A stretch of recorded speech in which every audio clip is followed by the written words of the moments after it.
The rain in the Blood Moon territory didn't just fall. It punished. It was a freezing, relentless sleet that turned the packed earth of the training grounds into a slurry of gray mud and bruised egos.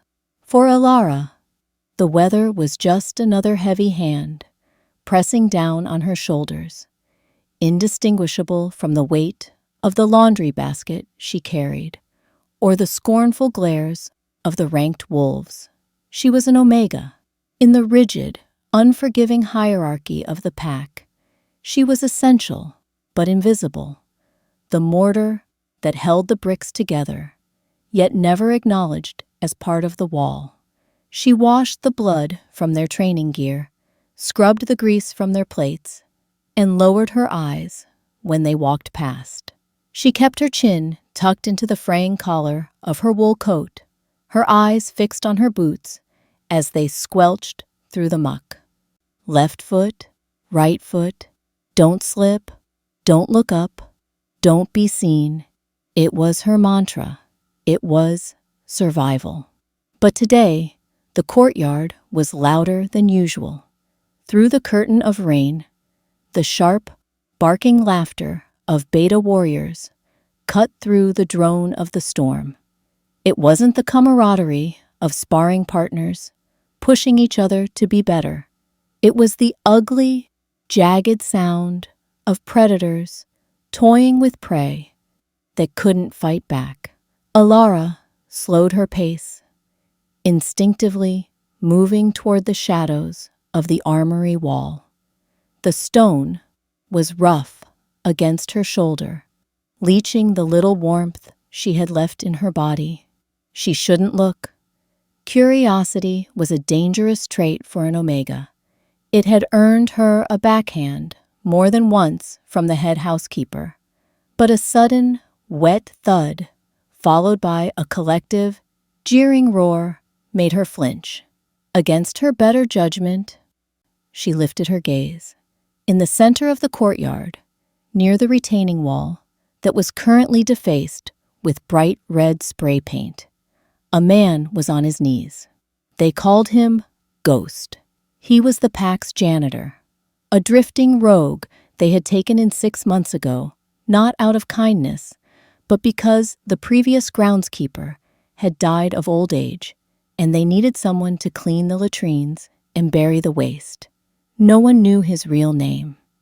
No one knew where he came from. He was mute, scarred, and seemingly broken.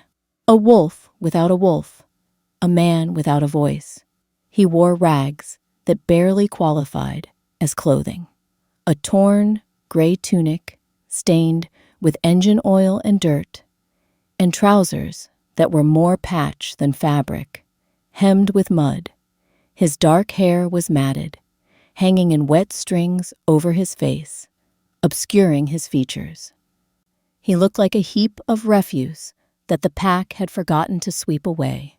Currently, he was scrubbing the rough stone of the wall with a stiff, bristle brush, his knuckles raw and red from the cold. The graffiti was crude, an insult to a rival pack, and Ghost was tasked with removing it before the Alpha saw it. "You missed a spot, mute!" Kael, a beta with more ambition than sense and a cruelty streak a mile wide, stood over him. He held a plastic cup of lukewarm coffee in one hand. With a sneer, he kicked a spray of muddy water onto the section of the wall Ghost had just cleaned. The dark sludge slid down the stone, ruining 20 minutes of hard, freezing labor. The group of warriors around Kale howled with laughter. "Look at him," another sneered, leaning on his spear. "Doesn't even flinch. I bet there's nothing in there. Just empty space between the ears. He probably likes the mud." Ghost didn't look up. He didn't growl. He didn't stiffen. He simply dipped his brush back into his bucket of soapy water, now diluted with rain and mud, and returned to the stone. His movements were rhythmic, almost hypnotic. Scrub, rinse, scrub, rinse. Alara felt a hot coil of indignation tighten in her chest. It was a familiar feeling, one she usually swallowed down with the taste of bile. But seeing Ghost treated this way always made it harder to choke back. He wasn't just an Omega. He was the bottom of the barrel. At least Alara had a warm bed in the servants' quarters, even if it was lumpy. Ghost slept in the boiler room on a pile of old sacks. At least Alara had a voice, even if she rarely used it. Ghost had nothing. "Hey, I'm talking to you, trash." Kyle stepped closer, annoyed by the lack of reaction. Bullies fed on fear, and Ghost was starving him. Kale lashed out with his boot, catching Ghost hard in the ribs. It wasn't a killing blow, but the sound of impact, heavy leather against bone, was sickeningly loud. Alara gasped, her grip tightening on the laundry basket until the wicker creaked. "Don't do it," she pleaded silently. "Just stay down." Ghost stumbled sideways into the mud, the breath leaving him in a sharp huff of white mist. But he didn't cry out. He didn't curl into a fetal position to protect himself.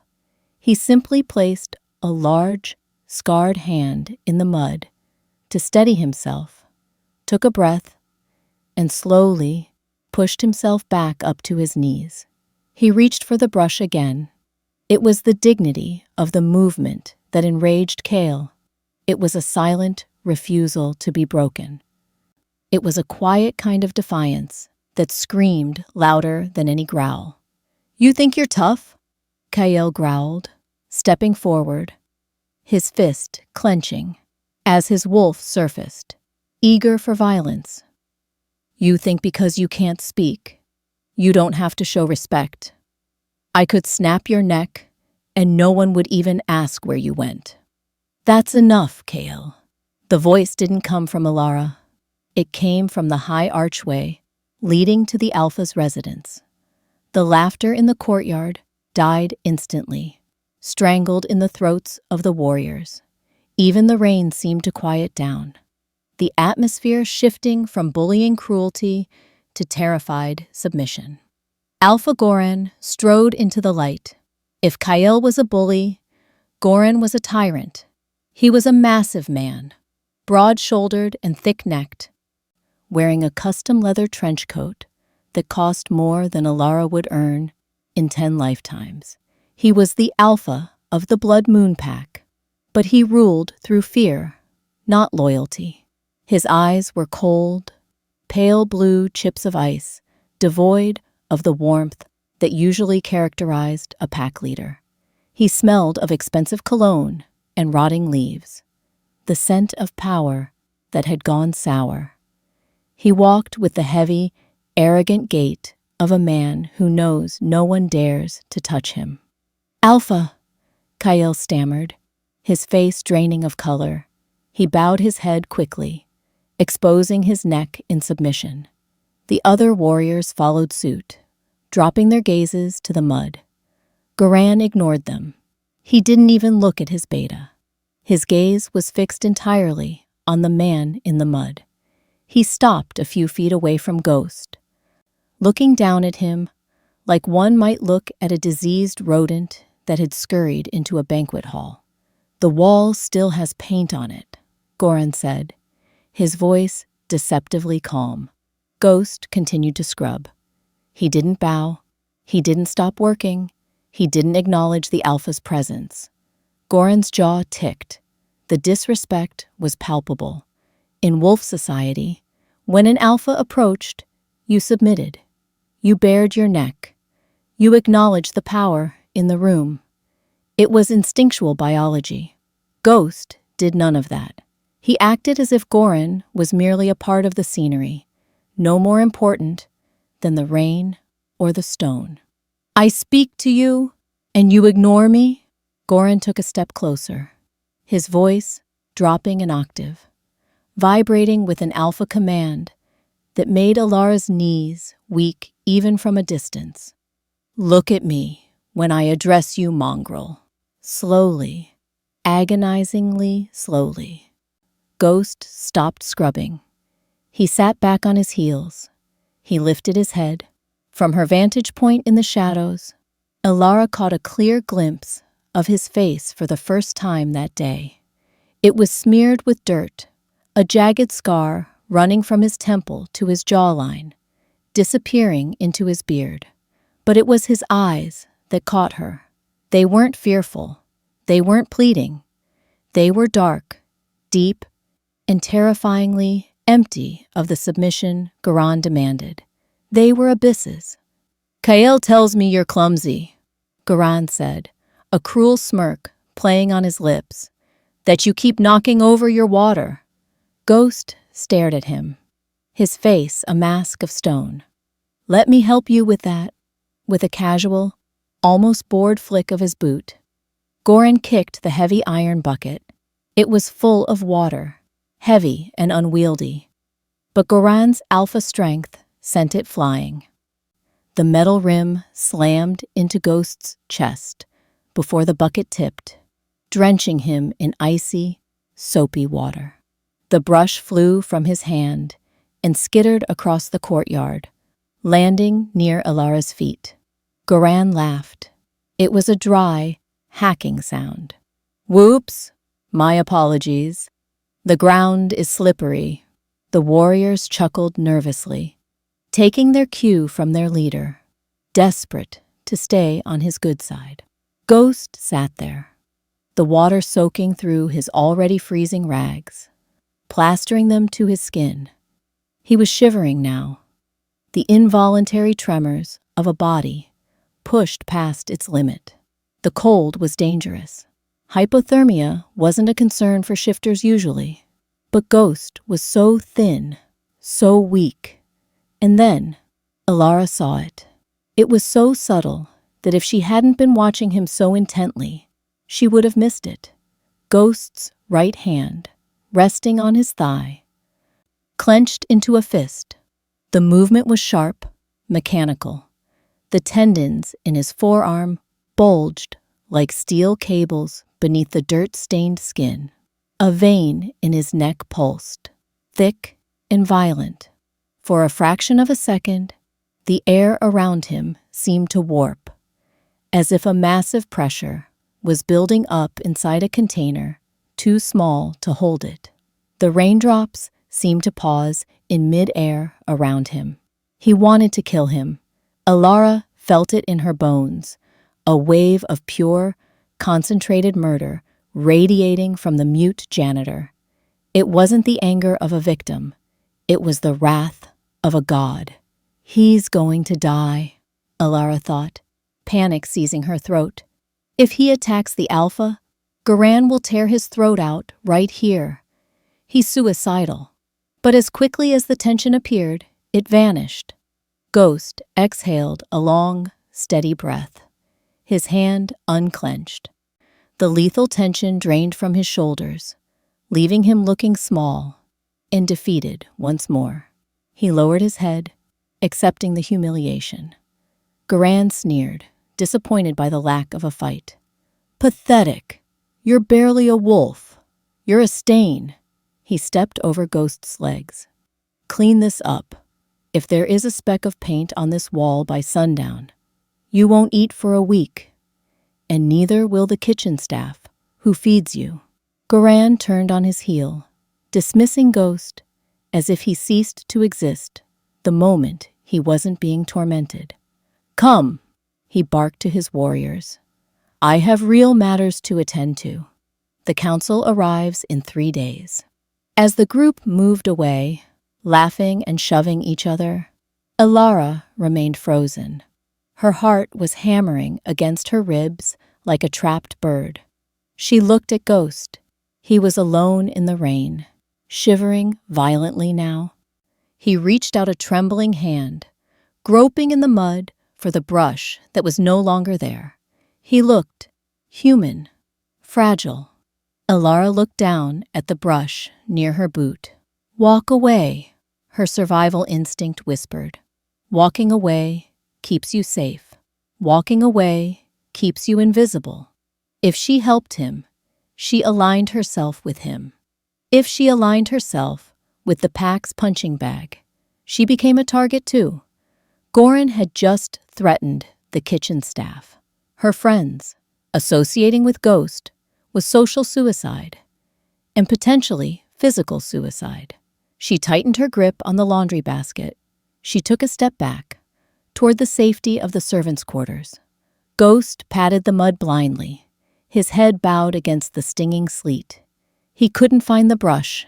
Alara cursed silently, a soft, desperate curse. She dropped the laundry basket. The sound was lost in the rain, but the feeling of release was instantaneous. She marched out of the shadows, her boots splashing loudly in the puddles. She ignored the cold that immediately soaked through her thin dress. She reached the brush, snatched it from the mud, and walked straight up to Ghost. He flinched as she approached, his arm coming up instinctively to cover his head. The gesture broke Alara's heart. It shattered whatever resolve she had left to stay distant. "It's me," she whispered, her voice trembling, not from cold, but from adrenaline. "It's just me. I'm not going to hit you." Ghost lowered his arm slowly. He looked up at her. Rainwater dripped from his nose and eyelashes. Up close, the scar on his face was jagged and white, old tissue that had never healed quite right. But his eyes, earlier, she had thought they were empty. Now, looking directly into them, she realized she was wrong. They weren't empty. They were old. They were the eyes of someone who had seen empires burn and had walked through the ashes alone. There was an intelligence there that didn't fit a simple-minded janitor. "Here," she said, holding out the brush. He stared at it, then at her. He didn't take it immediately. He seemed confused, as if acts of kindness were a foreign language he hadn't spoken in years. "Take it," she urged, glancing over her shoulder to make sure Goran hadn't returned. "Before they come back. You'll freeze if you stay out here all night." Ghost reached out. His hand was large, the fingers long and calloused. As his fingertips brushed against hers to take the wooden handle, a sudden, sharp, static shock snapped between them. It wasn't just static. Static stings. This pulled. Alara gasped, jerking her hand back. The sensation traveled up her arm, settling warm and heavy in her chest, like a gulp of hot brandy on a winter night. It was a magnetic snap, a feeling of rightness that defied logic. Ghost froze. His eyes widened slightly. For a second, the brown of his irises seemed to bleed into a liquid, molten gold, the mark of a shifting wolf, the mark of power. But just as quickly, the color faded. He snatched the brush from her, his gaze dropping to the mud instantly. He turned away from her, his body rigid, presenting his back to her as he resumed scrubbing the wall with frantic, desperate energy. "Ghost," she whispered. He ignored her. He scrubbed harder, the sound of the bristles on stone harsh and grating. He was dismissing her, or protecting her. "Hey, Omega!" Alara spun around. One of the younger guards had lingered at the archway. He was watching them with a suspicious scowl. "Leave the trash alone," the guard shouted, his hand resting on his baton. "Unless you want to join him in the mud." Alara looked back at Ghost. He didn't look up. He didn't acknowledge her presence. He was making himself invisible again, and he was forcing her to do the same. She understood. "I'm going," she called back, her voice shaking. She grabbed her laundry basket, now soaked and heavy. She took one last look at the man kneeling in the filth, the man whose touch had just sent a bolt of lightning through her soul. "I'll bring you food later," she whispered, too low for the guard to hear. Behind the kitchens, midnight. "Don't be late." Ghost paused. Just for a heartbeat. He gave a single, almost imperceptible nod. Alara turned and ran. She ran from the courtyard, from the cruelty of the Alpha, and from the confusing, terrifying heat that was blooming in her chest. She didn't know why she had promised to meet him. She didn't know why she had risked Goran's wrath for a mute janitor. She only knew that when she looked at him, she didn't see a monster. She saw a storm waiting to break. And for the first time in her life, Alara didn't want to run for cover. She wanted to watch the rain fall. If you want to know what happens at the midnight meeting and see the moment the king finally reveals his power, you need to subscribe to Velvet Romance Library right now and click the bell icon to turn on notifications. Midnight in the Blood Moon. Pack House was never truly silent. The building itself seemed to groan under the weight of the egos it housed. Floorboards creaked under the restless pacing of insomniac warriors. Distant snores echoed from the barracks, and the wind howled against the stone walls like a rejected lover demanding entry.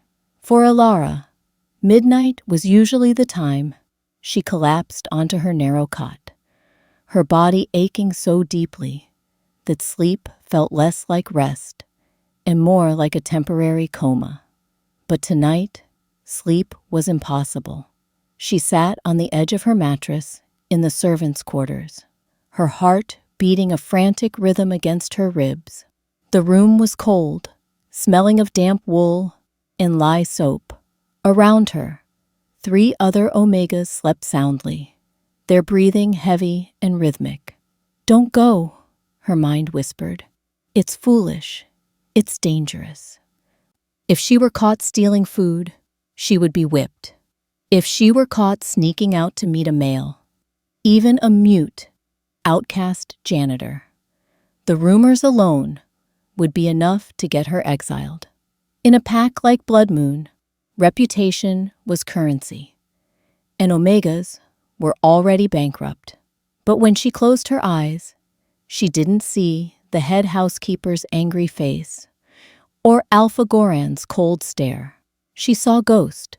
She saw him kneeling in the mud, shivering, with that terrifying, suppressed storm raging in his eyes. She saw the way his hand had clenched, the veins standing out like cords of steel, before he forced himself to submit. He was waiting for her. She had promised. Alara took a shaky breath and stood up. The floorboards were cold against her bare feet as she crept toward her small wooden chest. She pulled out her boots, worn at the heel. The leather cracked and slipped them on. She grabbed her coat, wrapping it tight over her nightdress. Then she moved to the door. The hallway was a tunnel of shadows.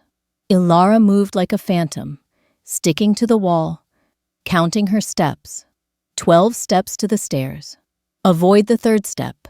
It creaks. 20 steps to the kitchen.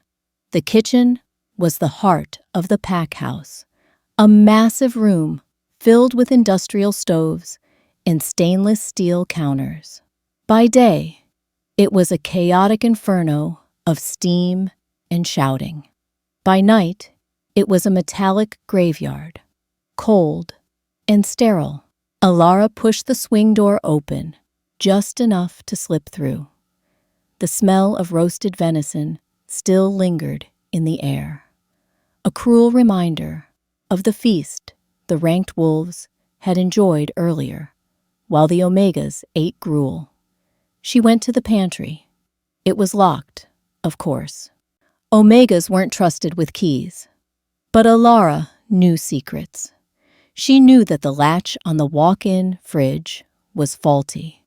If you lifted the handle just right and pulled at an upward angle, click. The heavy door swung open. A blast of refrigerated air hit her, making her teeth chatter. She scanned the shelves quickly. She couldn't take anything noticeable. A missing leg of lamb would launch an investigation. She found a tray of leftovers from the Alpha's table. Half-eaten rolls, slices of cheese that had started to curl at the edges, and a thick slab of cold meatloaf that had been pushed aside. To the Alpha, it was garbage. To Ghost, it would be a feast. She wrapped the food in a cloth napkin, her hands trembling. She added a small, bruised apple from the bottom of the fruit crate, one she had been saving for her own breakfast. For him, she thought. He needs it more. She shoved the bundle into her deep coat pocket and slipped out of the kitchen, heading for the service exit. The heavy iron door groaned as she pushed it open, the sound echoing like a gunshot in the quiet night.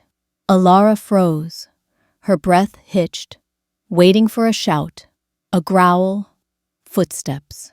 Nothing, just the wind. She slipped out into the night. The rain had stopped, but the air was thick with mist. The ground was a quagmire of slush and mud. Alara navigated the path behind the kitchens, heading toward the boiler room, an ugly brick outbuilding that belched steam into the night sky. It was the only place warm enough for a wolf without a coat to survive the night. "Ghost," she whispered, the darkness swallowing her voice. There was no answer. She rounded the corner of the building, where the heat from the vents kept a small patch of ground dry. He was there.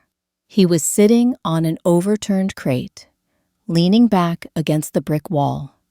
He had stripped off his wet tunic, probably to dry it over the vents, and was wearing only his tattered trousers. Alara stopped dead, her breath catching in her throat. She had seen Ghost every day for 6 months. She had seen him scrubbing floors, hauling trash, bowing his head. She thought she knew what he looked like. She thought he was a scrawny, broken thing. She was wrong. In the pale moonlight, stripped of his rags, Ghost was magnificent. He was lean, yes, but it was the leanness of a predatory animal in winter, all corded muscle and sinew. His chest and arms were a map of scars, slash marks from claws, burn marks, jagged lines that spoke of torture and war. But beneath the scars, his body was a weapon. His shoulders were broad, tapering down to a V-shape that disappeared into his waistband. He wasn't shivering anymore.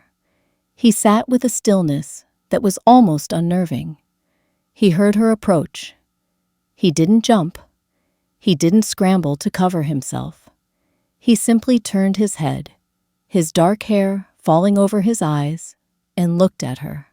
I brought food," Alara stammered, feeling suddenly shy. The heat that had sparked in her chest earlier that day returned, a low thrumming under her skin. Ghost watched her. His expression was unreadable. He gave a small nod, gesturing to the space beside him. Alara stepped closer, the mud sucking at her boots. She pulled the cloth bundle from her pocket and held it out. "It's not much," she apologized. "Meatloaf, some cheese, an apple." Ghost took the bundle. His hands were large, rough, and stained with engine grease, but his touch was surprisingly gentle as he took the food. He unwrapped it on his lap. For a moment, he just stared at the food. His jaw tightened. Alara wondered if he was insulted by the scraps. Then he began to eat. He didn't eat like a beast. Despite the hunger that must have been clawing at his belly, he didn't shovel the food into his mouth. He ate quickly, efficiently, but with a strange sort of discipline. Alara watched him, leaning against the warm brick wall. She felt a strange sense of peace settling over her, despite the danger of being caught. "Does it hurt?" she asked softly. Ghost paused, a piece of bread halfway to his mouth. He looked at her, tilting his head in silent question. "Your ribs," she clarified, pointing to his side. "Where Kale kicked you." Ghost looked down at his own torso. There was a large, purpling bruise blooming across his ribcage. It looked angry and painful. He shrugged, a dismissive motion that said, "I've had worse." "And your head," she added. There was a fresh cut on his forehead, right at the hairline, oozing a trickle of blood. It must have happened when he fell. "I have a first aid kit," she said, patting her other pocket.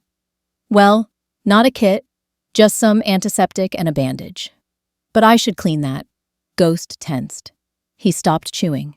He looked at her warily, like a wild dog that isn't sure if the hand reaching out holds a treat or a leash. "Please," Alara said, taking a step closer. "It might get infected. The mud here it's not clean." Ghost hesitated. His eyes searched hers, scanning for any sign of deception, any hint of a trap. He seemed to be weighing the risk of vulnerability against the sincerity in her voice. Finally, he gave a curt nod.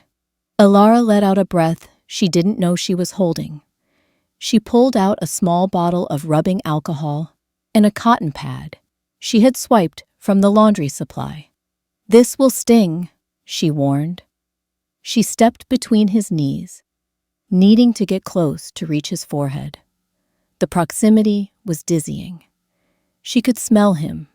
Beneath the scent of oil and old sweat, there was something else, something rich and earthy, like cedarwood and rain. It was the most intoxicating scent she had ever encountered. She poured the alcohol onto the pad. "Ready?" Ghost didn't blink. He just watched her face. She reached out and gently dabbed the cut on his forehead. He didn't flinch.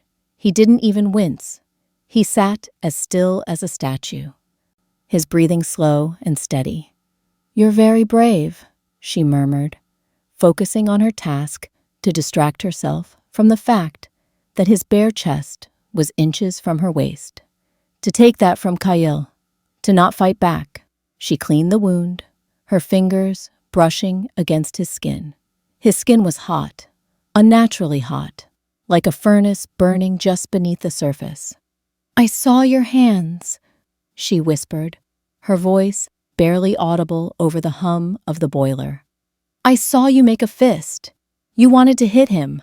Ghost's eyes narrowed slightly. "Why didn't you?" she asked, pulling back slightly to look at him.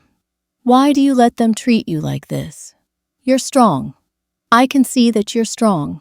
Ghost said nothing. He couldn't, but his gaze intensified. He looked at her with a depth that made her feel like he was seeing straight through to her soul. "They call you a monster," she said, a sudden wave of sadness washing over her. "But you're not. You have eyes like a storm."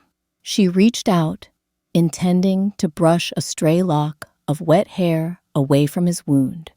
It was an innocent gesture, a comfort.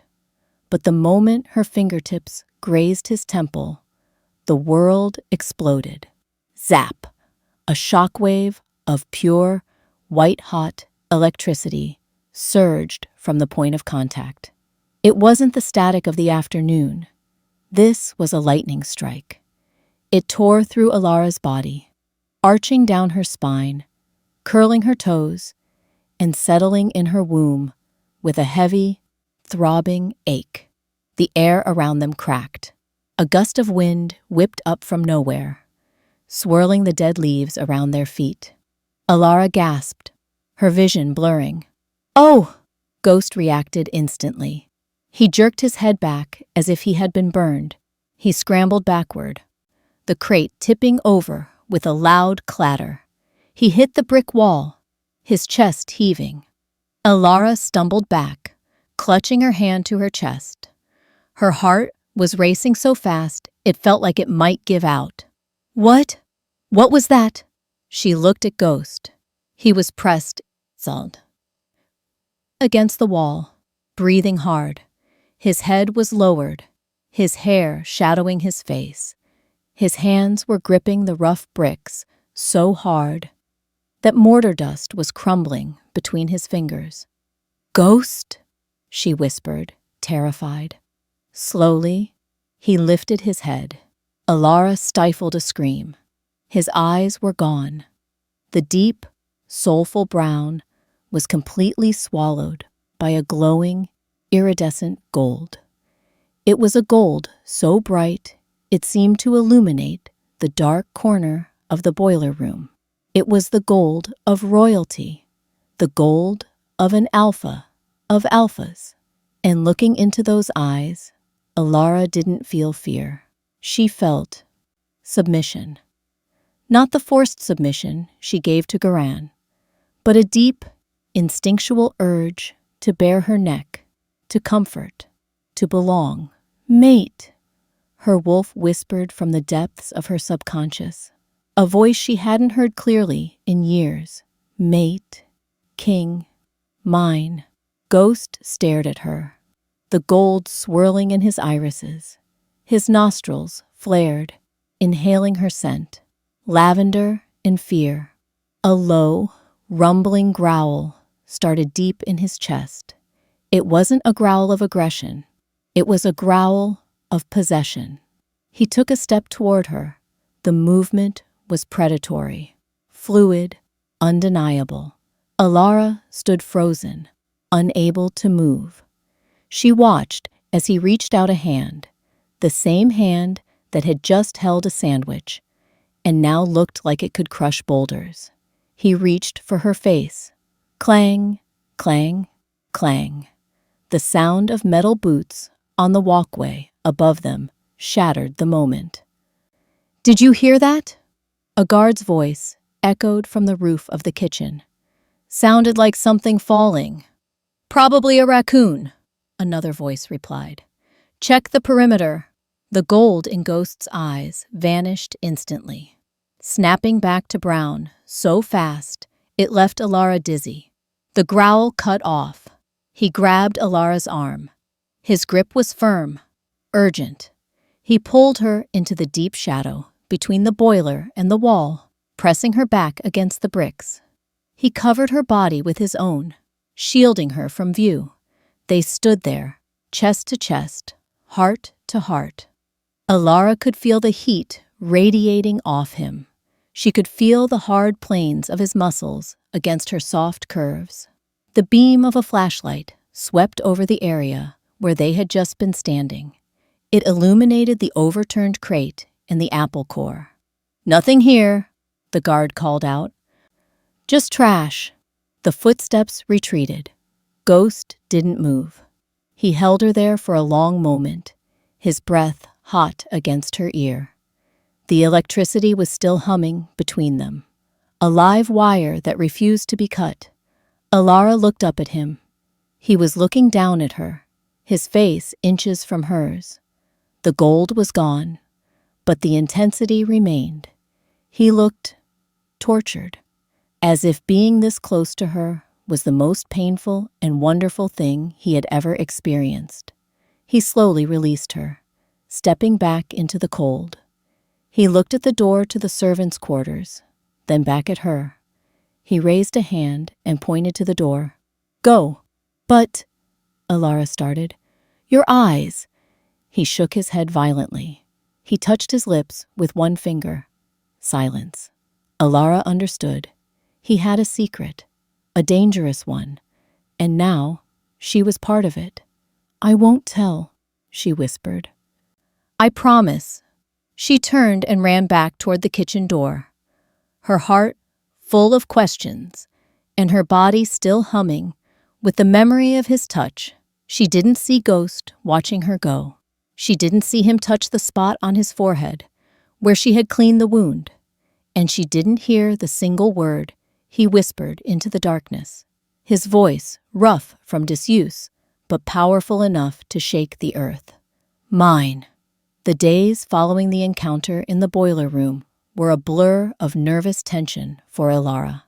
Every time she walked past the courtyard, every time she hauled a basket of laundry down the main hall, her eyes sought him out. She found herself looking for the flash of gold in his eyes, or the straightness of his spine she had glimpsed when he thought he was alone. But Ghost had returned to his mask. He was once again the hunchbacked, shuffling figure in rags, keeping his head down as he swept the walkways and scrubbed the mud from the Alpha's oversized SUV. To the rest of the pack, nothing had changed. He was still the mute punching bag. But to Ilara, everything was different. She noticed things she had missed before. She saw how he intentionally positioned himself to listen in on the Alpha's conversations while pretending to clean a window. She saw how his clumsiness always seemed to result in him being exactly where he needed to be to avoid a blow, rolling with the kicks so they did minimum damage. He wasn't a victim. He was a spy. 3 nights after the boiler room incident, the moon was hidden behind a thick blanket of clouds. The training grounds were empty, save for the discarded equipment left behind by Kyle and his squad. Ilara was finishing her late shift, collecting the towels the warriors had thrown onto the wet grass. The air was crisp, smelling of pine and ozone. She stopped when she heard a mechanical whirring sound. In the center of the training ring stood the Iron Wolf, a heavy, mechanical combat dummy made of reinforced steel and hydraulic pistons. It was an expensive piece of tech, designed to simulate the speed and strength of a shifting Alpha. Earlier that day, Ilara had watched Kale jam the machine. He had struck it wrong, denting the sensory plate, and when the machine malfunctioned, he had kicked it in frustration until the gears ground to a halt. He had left it there, broken and smoking, blaming the cheap equipment rather than his own lack of skill. Now, someone was standing in front of it. Ilara ducked behind a stack of tires, her heart leaping into her throat. It was Ghost. He held a wrench in one hand and a screwdriver in the other. He had opened the access panel on the dummy's chest. He wasn't just banging on it. He was working with the precision of a surgeon. His fingers moved in a blur, rewiring the circuits, realigning the gears. Within minutes, the grinding noise stopped. The machine hummed to life, the red lights in its eyes flickering on. Ilara expected him to turn it off and leave. He had fixed it, an act of invisible service that no one would thank him for. But he didn't leave. Ghost dropped the tools into the grass. He took a step back. He rolled his neck, a sickening crack that echoed in the quiet night. Then he shook out his arms, and for the second time, Ilara saw the mask slip. The slouch vanished. He grew 3 inches in height. His stance widened, grounding him to the earth. He reached out and flipped the setting dial on the dummy. Ilara squinted. The dial had 3 settings: Novice, Warrior, and Alpha. Ghost cranked it past Alpha to the red zone marked Lethal. The machine roared. Its steel arms, tipped with padded bludgeons, spun into a blur. It lunged forward, moving faster than any wolf Ilara had ever seen. Ghost didn't shift. He didn't even growl. He danced. When the machine swung a haymaker that would have taken a normal man's head off, Ghost wasn't there. He ducked under the arm, his movement fluid like water. He spun, using the momentum to deliver a palm strike to the machine's chassis that rang like a gong. He was testing it. Or maybe he was testing himself. For 10 minutes, Ilara watched in stunned silence. It was a masterclass in violence. Ghost moved with an economy of motion that was terrifying to behold. No energy was wasted. Every step had a purpose. Every strike was a kill shot.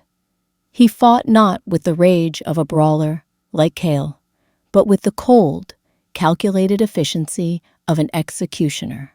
Finally, the machine launched a dual strike. Ghost caught both mechanical arms in mid-air. The metal groaned. The servos whined, struggling against his grip. Ghost held the machine in a deadlock, his muscles straining against the fabric of his rags. With a low grunt of exertion, he shoved the machine backward, sending the half-ton of steel skidding 3 feet through the dirt. He reached out and hit the kill switch. The machine powered down, slumping forward. Ghost stood there, chest heaving slightly, steam rising from his skin in the cold air. "You're not a janitor." The words left Ilara's mouth before she could stop them. Ghost spun around, dropping into a defensive crouch instantly. His eyes scanned the darkness until they landed on her. Ilara stepped out from behind the tires. She clutched the bundle of dirty towels to her chest like a shield. "You fixed it," she said, her voice trembling but determined. "And then you fought it. Kyle couldn't even dent that thing. And you played with it." Ghost straightened slowly. The tension in his frame was palpable. He looked at the pack house, checking for witnesses, then back at her. He didn't pretend to be the cripple this time. He knew she had seen too much. "Who are you?" she whispered, taking a step closer. "Please, tell me." He watched her, his expression guarded. The silence stretched between them, heavy and thick. Then, for the first time since she had known him, he opened his mouth to speak. His voice was rough, like gravel grinding together, unused and deep. It vibrated in her chest, resonating with the bond that hummed beneath her skin. "Not yet." 2 words, but they carried the weight of a command. "Why?" she asked. "They treat you like dirt. You could crush them. I just saw you. You could take Kyle apart with one hand. Why do you let them hurt you?" Ghost walked toward her. He moved silently, closing the distance until he was towering over her. Up close, the smell of him, cedar and rain, was overwhelming. He reached out, his hand hovering near her face. But he didn't touch her. He seemed to be fighting the urge, his fingers curling into a fist. "To find the rot," he rasped, his voice gaining a little more strength. "You have to live in the dirt." "The rot?" Ilara asked, confused. "Goran," he said.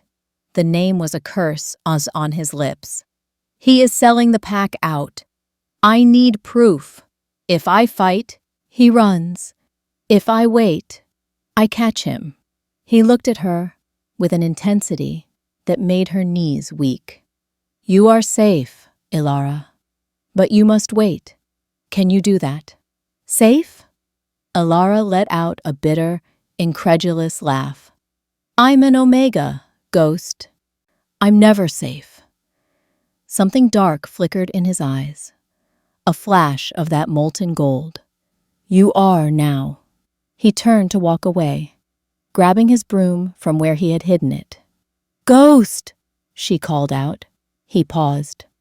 "My name isn't Ghost," he said, not looking back. "But it will do for now."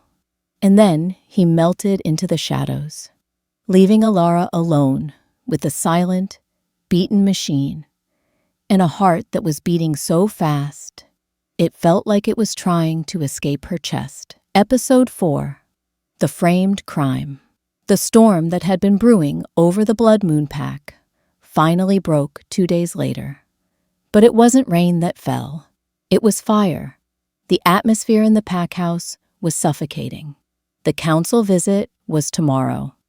Alpha Goran was manic, screaming at servants, striking warriors who weren't moving fast enough, and drinking heavily from his private reserve.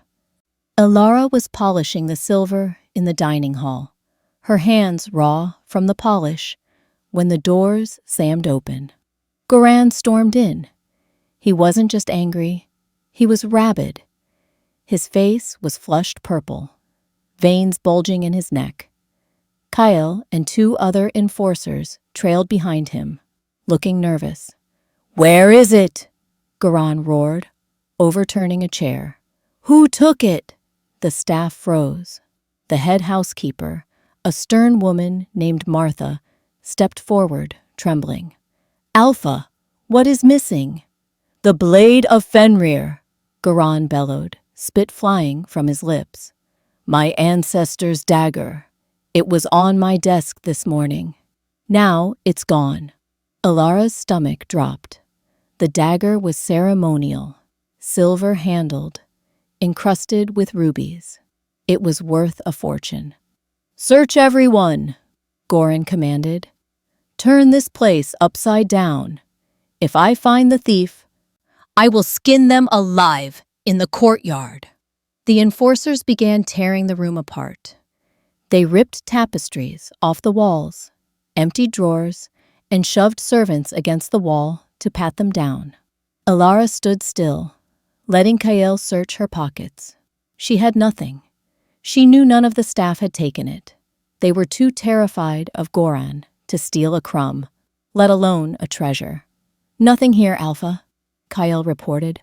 Goran paced the room, breathing like a bull. "It didn't walk away. Someone was in my office. I smelled—" He paused, sniffing the air. His eyes narrowed. "Dirt, old oil, filth." A cruel, predatory smile spread across his face. "Bring me the janitor." Alara's blood ran cold. No. 2 enforcers ran out. Minutes later, they returned, dragging Ghost between them. He wasn't fighting. He let them drag him, his feet trailing on the floor. They threw him down at Goran's feet. "You!" Goran spat, looking down at Ghost. "You were cleaning the hallway outside my office this morning."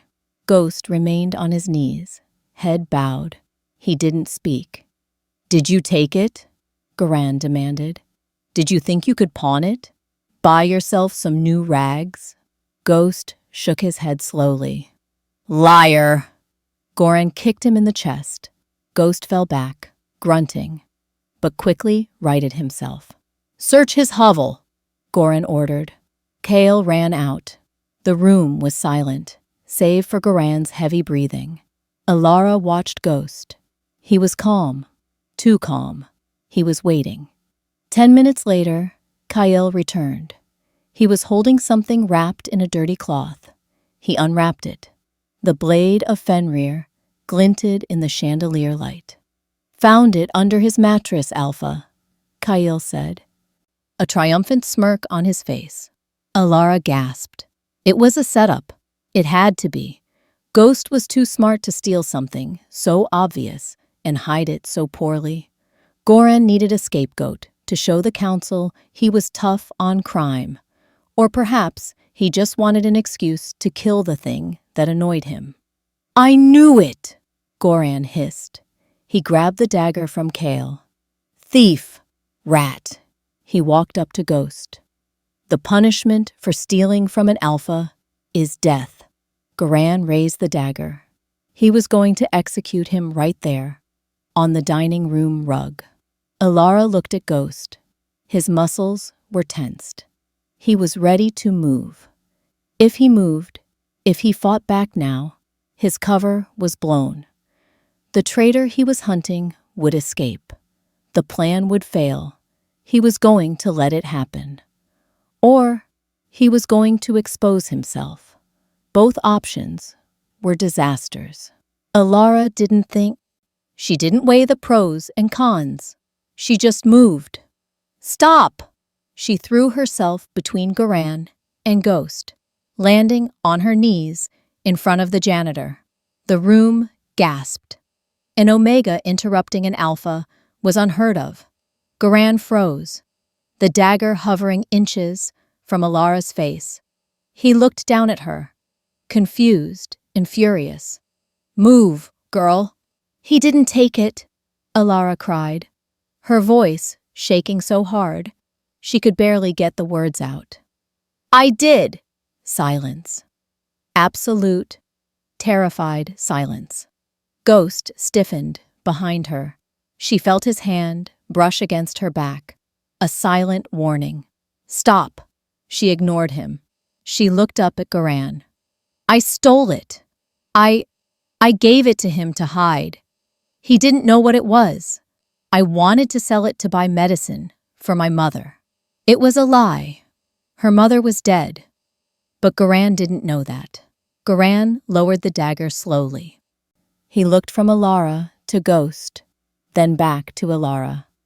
"You?" he sneered. "You stole from me?" "Yes," Alara whispered, tears streaming down her face. "Please, let him go. He's innocent." Garan laughed. It was a cold, ugly sound. How touching. The mouse trying to save the rat. He grabbed Alara by the hair, hauling her to her feet. She screamed in pain. Behind her, a low growl started. It was deep, vibrating through the floorboards. Garan didn't notice it, or he ignored it. He leaned into Alara's face. "You want to take his place? Fine." He shoved her toward Kael. "Take her to the courtyard," Goran commanded, his voice devoid of mercy. "Tie her to the post. 50 lashes." 50, Martha gasped from the corner. "Alpha, that will kill her." "Then let it be a lesson," Goran snarled. "No one steals from me." He turned to Ghost, who was now standing. The janitor's hands were clenched at his sides. His head was up. His eyes were fixed on Garan's throat. Alara saw it. She saw the shift beginning. The gold was bleeding into his eyes. He was going to tear the room apart. "No!" she screamed, twisting in Kael's grip. She looked at Ghost. "No, don't. Please, don't blow your cover," she pleaded with her eyes. "Don't let this be for nothing." Ghost met her gaze. The agony in his expression was worse than any physical blow. He was the king. He could end this with a word. But if he did, the conspiracy he had spent 6 months uncovering would vanish into the shadows. Garan had powerful allies. Without proof of the treason, a physical challenge would look like a coup. He had to wait. "Take him to the dungeons," Goran ordered, pointing at Ghost. "Let him listen to her scream. Then kick him out of the territory." Kael and the guards grabbed Alara. They dragged her toward the doors. She didn't fight. She kept her eyes locked on Ghost as long as she could. Ghost didn't move. He stood in the center of the dining hall, surrounded by enemies, vibrating with a rage so potent it felt like the air was burning. As the doors swung shut, cutting the dungeon of the Blood Moon Pack was less of a prison and more of a tomb. Carved deep into the bedrock beneath the pack house, it smelled of ancient mildew, rusted iron, and the lingering fear of wolves who had come before. Alara huddled in the corner of her cell. The stone floor leached the heat from her bones, making her shiver uncontrollably. Her cheek throbbed where Garan had struck her, and the anticipation of the 50 lashes sat in her stomach like a lead weight. 50 lashes could kill a grown warrior. For an Omega, it was a death sentence. But strange as it was, she didn't regret it. She closed her eyes and saw Ghost's face. She saw the rage that had nearly consumed him in the dining hall. If she hadn't stepped in, he would have shifted. He would have fought Kael, Goran, and the enforcers. He would have died. A janitor against an alpha was a suicide run. At least one of us will live, she thought, hugging her knees to her chest. He can disappear. He can find another pack. A shadow detached itself from the darkness of the corridor. Alara didn't hear a footstep. She didn't hear a breath. One moment, the hallway was empty, and the next, a figure was standing on the other side of the bars. "Ghost," she whispered, her voice cracking. He was there. He had somehow slipped past the 2 guards at the door, moved through the high security checkpoint, and descended into the heart of the prison without making a sound. He gripped the iron bars of the cell door. His knuckles were white. "You foolish girl," he rasped. His voice wasn't the rough, unused croak she was used to. It was low, furious, and terrifyingly clear. "I had to," she said, pulling herself up to crawl toward the bars. "He was going to kill you." "I would have handled it," Ghost hissed. "By dying?" Alara countered. "You're strong, Ghost. I know that. But you're one wolf. Goran has an army."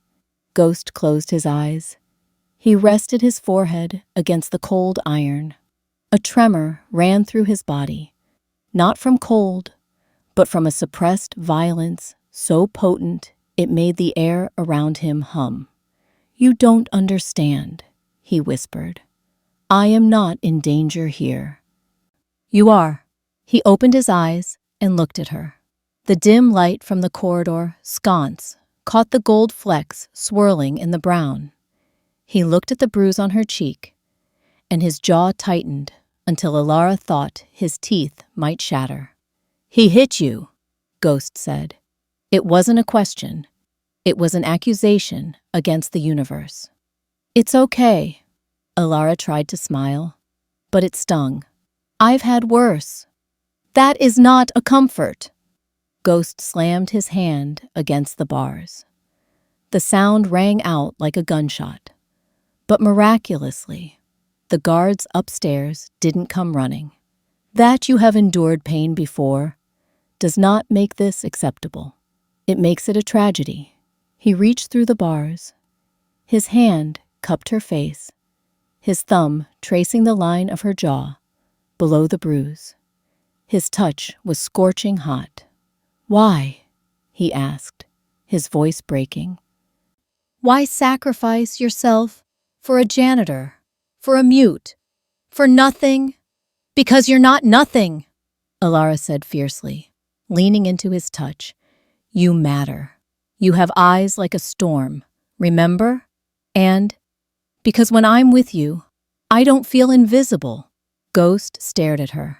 The silence stretched, heavy and charged. Then, slowly, he moved his hands to the beers. He gripped 2 of the thick iron rods. "Watch," he whispered. He didn't grunt. He didn't shift. He simply squeezed. The iron groaned. The metal, thick enough to hold a feral werewolf, began to bend. It twisted like soft clay under his fingers, bowing outward to create a gap wide enough for a person to slip through. Alara gasped, covering her mouth. "How?" "I could tear this building down brick by brick," Ghost said, his voice devoid of arrogance, stating it as a simple fact of physics. "I could rip Goran's head from his shoulders before his heart beat twice." He looked at her, the gold in his eyes now burning bright and steady. "I am not a victim, Alara. I am a hunter, and I have been waiting for the perfect moment to spring the trap." He reached through the gap he had made and took her hand. "But you changed the variables. You put yourself in the line of fire." "So get me out," Alara whispered, looking at the bent bars. "We can run." "Right now." Ghost shook his head slowly. He pushed the bars back into place with a sickening screech of metal, hiding the evidence of his strength. If we run now, Goran remains alpha. He keeps hurting people. He keeps selling out his pack. I need to finish this. Legally, publicly. He squeezed her hand. I need you to be brave for 1 more hour. Can you do that? 1 hour? Alara asked. The council isn't coming tomorrow, Ghost said, a dark smile touching his lips. They are coming tonight. I moved the schedule. You moved the schedule? Alara stared at him. How does a janitor move a council inspection? I have friends in high places, Ghost said enigmatically. 1 hour, Alara. Bear it for 1 hour. And I promise you, by sunrise, the world will bleed for what it did to you. He leaned in, pressing a kiss to her knuckles through the bars. Trust me. And then, just as silently as he had arrived, he melted back into the shadows. 1 hour later, the courtyard was chaos. It wasn't the orderly chaos of a drill, but the frantic panic of a pack caught with its pants down. Black SUVs with diplomatic flags were rolling through the main gates. The gravel crunched under expensive tires. The headlights cut through the misty, pre-dawn gloom, illuminating the muddy training grounds. Alpha Goran was running around like a headless chicken. He was half-dressed, his coat buttoned wrong, shouting orders at Kale. Why are they here early? Goran screamed. Hide the crates. Get the prisoners out of sight. Clean up this mess. It was too late. The lead vehicle, a massive armored limousine with the royal crest on the hood, came to a halt in the center of the courtyard. The doors of the other SUVs opened, and men in sharp black tactical gear poured out. These weren't normal enforcers. These were the Royal Guard. They moved with a synchronization that made the Blood Moon warriors look like puppies tripping over their own paws. Alara was being dragged out of the dungeon by 2 guards. They had pulled her up the stairs and into the cool night air, intending to hide her in the stables before the dignitaries saw her. But they had walked right into the middle of the arrival. Halt! The command came from a man stepping out of the second SUV. He was huge, with gray temples and a scar running through his eyebrow. He wore the uniform of a general, medals glinting on his chest. General Marcus, the king's right hand. Goran froze. He quickly smoothed his hair, plastered a fake smile on his face, and stepped forward, blocking the view of Alara and the guards. General Marcus! Goran boomed, bowing low. What an honor! We weren't expecting you until noon. The preparations are not quite... We are not here for a parade, Goran, Marcus interrupted, his voice dry. We are here for an audit. Marcus scanned the courtyard. His eyes were sharp, missing nothing. He saw the mud. He saw the graffiti on the wall that was only half scrubbed. He saw the fear in the eyes of the pack members. My king has received disturbing reports, Marcus said, walking slowly toward Goran. Reports of embezzlement, illegal weapons trading, abuse of power. Slander, Goran cried, sweating profusely. Lies from jealous rivals. I run a tight ship. Do you? Marcus raised an eyebrow. He looked past Goran to where the guards were trying to subtly drag Alara away. Is that a prisoner? Goran paled. Just a thief, General. A domestic matter. We were handling it. Bring her here, Marcus commanded. The guards hesitated, looking at Goran. Goran nodded stiffly, having no choice. Alara was shoved forward. She stumbled, falling to her knees in the mud. She looked up at the general, terrified. She stole a family heirloom, Goran lied quickly. We were just about to discipline her. Marcus looked down at Alara. He saw the bruise on her face. He saw the fear, but he didn't say anything to her. Instead, he turned his gaze to the far side of the courtyard. There, standing by a pile of trash cans, holding a mop, was Ghost. He looked as pathetic as ever. Shoulders hunched, head down, dirty rags flapping in the wind. He was invisible to everyone. Everyone except General Marcus. The general's eyes locked onto the janitor. He stiffened. His hand went to his chest, over his heart. Garan noticed the general's distraction. He laughed nervously. Apologies, General. Ignore the help. That's just the janitor. He's a mute. Simple in the head. We keep him around for charity. Marcus didn't answer. He started walking. He walked right past Alpha Garan. He walked past the line of elite Blood Moon warriors. He walked past Ilara. Garan turned, confused. General? The meeting room is this way. Where are you going? Marcus kept walking until he reached the trash cans. He stopped 2 feet away from the dirty, hunched figure of the janitor. The entire courtyard went silent. The wind seemed to hold its breath.